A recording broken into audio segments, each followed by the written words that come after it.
일단 우주 갈 때도 당연히 사람이 먼저 가는 건 굉장히 위험하니까 실험들을 많이 했을 거 아닙니까? 네. 네, 어떤 실험들을 많이 했어요? 사실 저는 이 실험이라는 키워드가 좀 낯설어요. 왜냐면 천문학은 유일하게 실험을 원래 할 수 없는 과학이거든요. 손에 잡히는 무언가를 손에 쥐고 우리가 인위적으로 조작할 수 있는 과학이 아니기 때문에 생물체를 갖다 놓건 돌멩이를 갖다 놓건 하는 그런 다양한 다른 분야에 비해선 굉장히 수동적인 그런 과학이에요. 아, 관측은 있을지언정 네. 실험하기는 매우 어려운. 그렇죠. 저희도 마음 같아서는 야 우리 날도 좋은데 같이 모여서 별이나 좀 만들어 보자 이러면서 막 별 만들고 숟가락으로 퍼서 별 녹여보고 막 진짜 별 짓을 다 하고 싶죠. 근데 안타깝게도 다 멀리들 계시고 너무 거대들 하시니까 우리가 괴롭힐 수 있는 게 아니에요. 그래서 이제 우리가 그나마 할 수 있는 게 지구에 앉아서 우주를 구경하는 관측밖에 할 수밖에 없는 거죠. 근데 이제 그나마 우주의 역사에서 실험에 가깝다고 할 수 있는 것들이 시작된 게 인간이 직접 우주에 가기 시작하면서 그 우주 환경에서 사람의 몸이나 동물의 몸이 어떻게 달라지는지 이런 거를 확인한 게 그나마 이제 우주에서의 실험이었다고 볼 수 있을 것 같아요. 우주선이 날아가기 전부터 열기구를 쓰던 때부터 이런 동물 실험들은 있었거든요. 열기구에다가 뭐 닭이나 염소 태워서 올려보내고 얘네가 살아 돌아오는지 이런 거 확인하고 이런 것들을 하다가 당시 소련에서 스푸트니크를 쏜 다음에 두 번째 위성을 쏠 때 이제 거기에다 강아지를 실어서 보냅니다.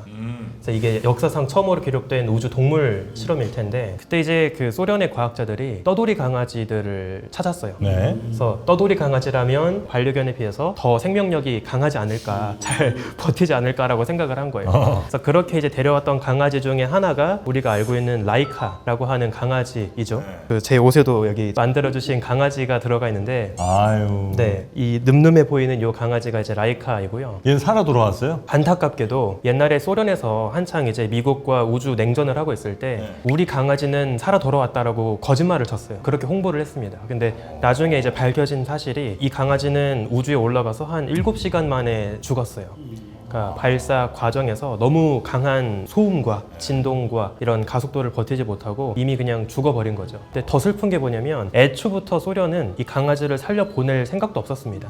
당시에는 귀환 자체가 불가능했기 때문에 애초부터 이 강아지한테 안락사 시키려고 독이 든 약을 같이 보냈어요. 독이 든 약을 보내면 어떻게 걔가 알아서 먹지는 않을 거 이제 아니에요? 시간이 되면 내려와서 이제 먹는 거죠. 아, 네, 그래서 애초부터 돌려 보낼 생각도 없었는데 그냥 처음부터 거짓말을 한 거예요. 무사히 살아 돌아왔다고. 근데 나중에 이제 강아지가 죽었다라는 걸 이제 확인을 한 거죠. 그럼 라이카라는 친구가 우리가 알고 있는 실험에서는 거의 처음으로 이제 우주까지 간 친구고 네. 이 친구 말고도 뭐 많은 동물들이 갔죠? 네, 이제 강아지 말고도 저는 개인적으로 고양이를 키우고 있는 집사인데 우주 고양이도 있습니다. 고양이. 네, 그래서 프랑스에서 그때도 길냥이를 또 데려와가지고 이제 그 고양이를 훈련시키고 펠리체트란 이름이 붙어 있는데 말 그대로 그냥 고양이란 뜻이에요. 고양이가 올라가서 얘는 살아 돌아왔어요.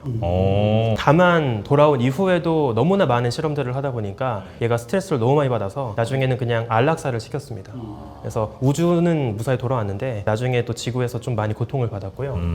또 하나 생각나는 유명한 우주 동물 중에 침팬지 이야기가 있는데 이거는 미국에서 보냈어요. 그래서 당시에 그 아폴로 미션을 준비할 때 미국도 사람을 보내기 전에 실험을 하거든요.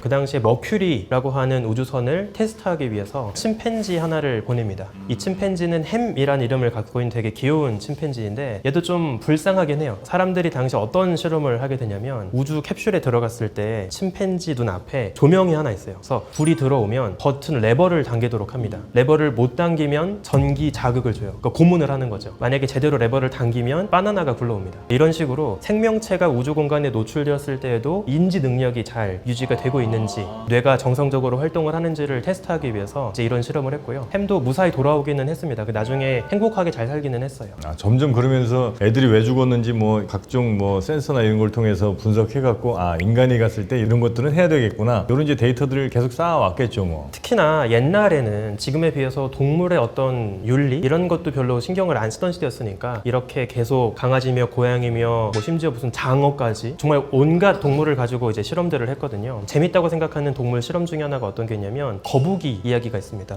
이제 당시 미국과 소련이 누가 먼저 달에 갈 것인가를 두고 경쟁을 벌일 때 소련에서 거북이를 태워가지고 달 궤도까지 보냈어요.